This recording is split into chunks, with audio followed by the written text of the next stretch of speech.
मतलब एक राज्य में एक राजा राज करता था। उसका राज खुशहाल था। धन धान्य की कोई कमी नहीं थी। महाराज और प्रजा खुशी खुशी अपना जीवन यापन कर रहे थे।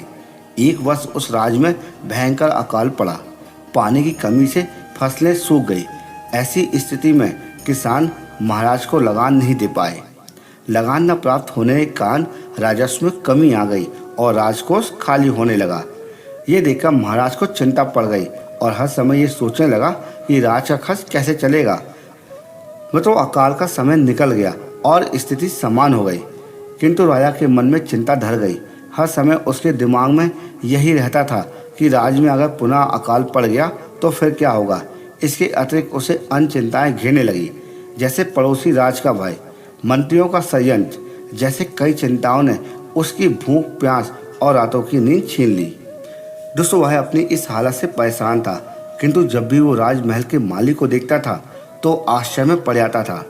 दिन भर मेहनत करने के बाद वो रूखी सूखी रोटी खाकर बड़े आराम से पेड़ के नीचे मजे से सोता था। कई बार महाराज को उससे जलन होने लगी। एक दिन उसके दरबार में एक सिद्ध साधु पधारे। महाराज ने अपनी समस्या साधु को बताई और उसे दूर करने का सुझाव मांगा। साधु राजा की समस्या को अच्छी तरह से समझ गए और बोले, राजन, तुम्हारी चिंता की जड़ राजपाट है। अपना राजपाट अपने पुत्र को देकर चिंता मुक्त हो जाओ।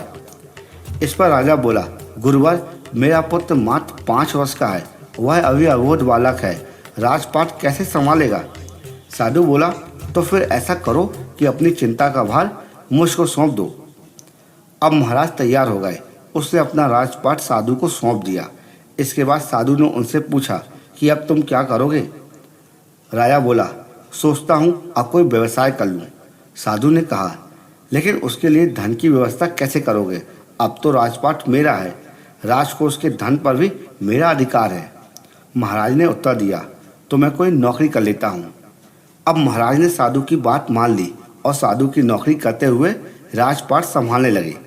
साधु अपनी कुटिया में चले गए।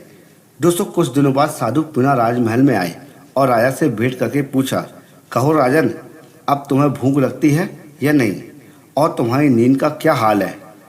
राजा ने अपनी स्थिति बताते हुए प्रश्न पूछ लिया। गुरुवर, अब तो मैं खूब खाता हूँ और गहरी नींद सोता हूँ। पहले भी मैं राजपाट का कार्य करता था और अब भी करता हूँ।